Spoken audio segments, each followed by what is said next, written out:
Daing ng ilang magsasaka sa Batangas City ang mababang kalidad ng ilang pananim na talong at mais. Samantala naitala sa Batangas ang mahigit 160 milyon pesos na danyo sa agrikultura dahil sa pananalasa ng habagat noong nakaraang linggo. Nagbabalik sa report si Denise Abante.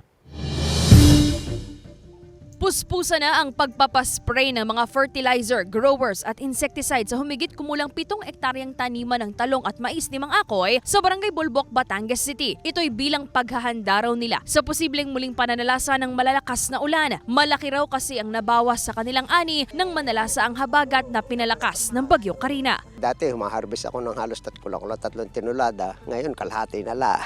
Ay di dahil nga nung pagkabagyo, yung gang paspasin ka ng hangin, ay di mga buko at bulaklak, tsaka yung sa sobrang ulan. Kapansin-pansin din ang mga sugat sa balat ng talong at sira sa bunga ng kanilang pananim na mais na epekto ng malalakas na pag-ulan itong nakaraang linggo. Sa tala ng Batangas Provincial Agriculture Office, nasa mahigit 160 milyong pisong halaga ang danyo sa agrikultura ng habagat sa mga bayan ng Nasugbu, Lian, Calaca at iba pang karatig bayan. Ganon naman talaga ang agriculture. Kailangan maging resilient.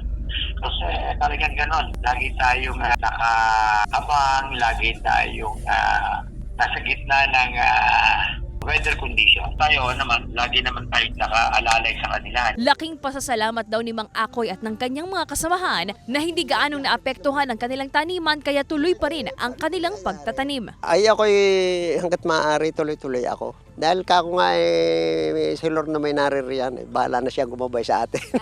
Dahil pag hindi ka mo nilaksan ang loob, ay walang mangyayari. Sana kung umulan man dahil kailangan ng mga gulay ang ulan, hindi yung may kasamang hangin. Yun ang nakakasira ng mga tanim. Patuloy naman ang panghihikayat ng Batangas Provincial Agriculture Office sa mga vegetable growers na ipagpatuloy pa rin ang pagtatanim sa kabila ng naranasang hamon sa agrikultura. Tutulungan natin sila ng kung ano-ano mga technique.